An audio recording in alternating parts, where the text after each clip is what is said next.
His affair, her passing, my silence. It's been over a decade now since I married Richard. At least, that's what I tell myself when I try to sum up the years that have passed. A marriage that was supposed to be filled with love, laughter, and dreams of a future together. But somewhere along the way, the foundation cracked and a truth I never saw coming surfaced. We lived in a small town nestled by the coast of Washington, a place where everyone knew each other's business and secrets were never really secrets. I thought I knew Richard better than anyone, his habits, his quirks, his dreams.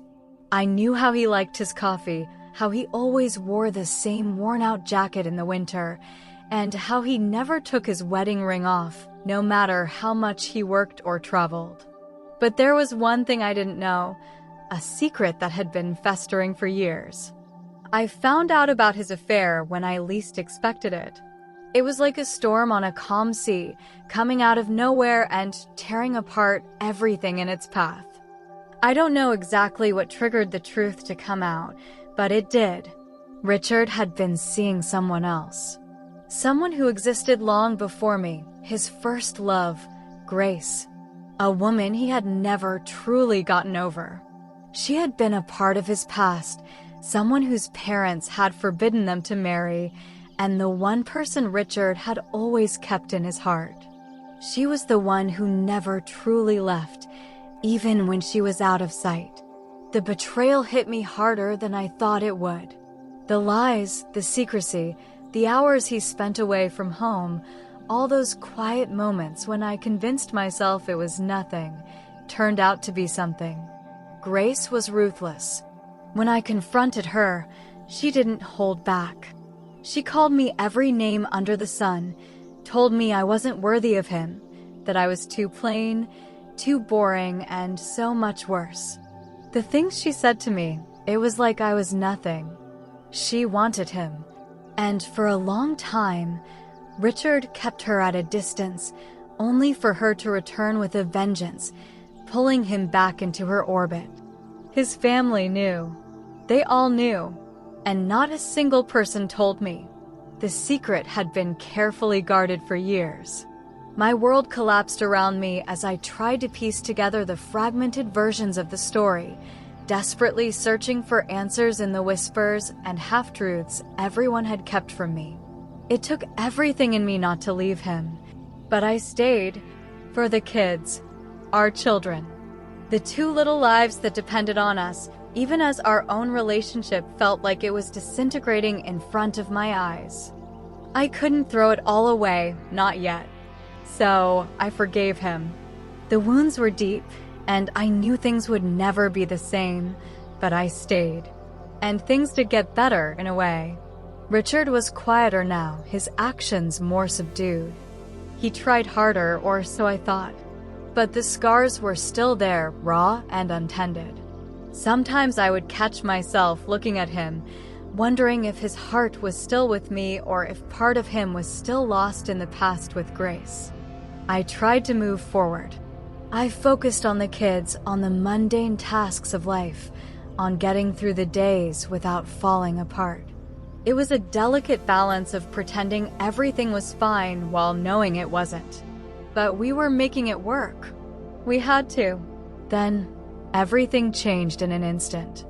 I was sitting at home one evening, the kids were in bed, and I had just finished making dinner.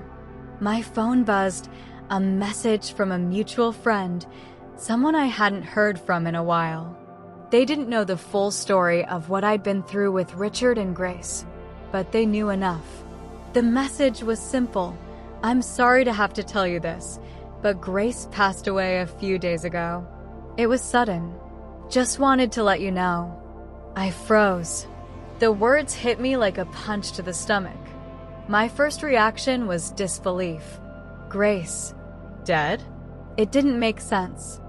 I tried to shake off the feeling that something was off. Maybe it was the way the message was delivered, so matter-of-factly. Or maybe it was the fact that, despite everything that had happened, I felt nothing. Nothing. I had no emotional ties to her. Not after everything that had happened. After the things she'd said, the lies she'd helped Richard weave, the betrayal that still haunted me like a ghost. So why should I feel anything now? Why should I be expected to react? My mind raced. Was I supposed to feel devastated? Was I supposed to cry for a woman who had tried to tear my family apart? Who had never once shown any remorse for the pain she caused me? But when I tried to explain this to my friend, she kept pressing. She asked how I was feeling, if I was okay. Her words felt like a soft probe, as if she were searching for something in me that wasn't there. It felt like she wanted me to show some sort of reaction, something that would prove I was affected by this. But I wasn't. It wasn't until later that night, when Richard came home and told me about the news, that I realized something was wrong. He seemed distant, as if the news had hit him in a way I hadn't expected. He was quiet, his face a mixture of emotions I couldn't quite place. "You probably don't care," he said, his voice low. His words stung. Was he really questioning me after everything we'd been through? Did he expect me to show some sort of sympathy for her? I asked him, almost without thinking, if she had left me for you and gotten this news, would you expect her to be sad for me? His eyes darkened. He said nothing, and then he left. He left me with our 2 children, who were screaming and crying in the next room, to make a private phone call to her brother-in-law. The coldness of it hit me like a slap in the face. He was running to someone else, someone who wasn't me, and it didn't seem to faze him that I was left behind, once again, to deal with everything. Was he searching for answers? Was he looking for closure? Or was there something more to it? I sat in the quiet of our house, feeling the weight of the situation pressing down on me. Grace was gone, but she wasn't. Not really. Her shadow still loomed over us, still had a hold on Richard, and it made me question everything I thought I knew about him. As the days passed, the strange tension in our home grew thicker. Richard's behavior became erratic, as though he were haunted by something I couldn't see.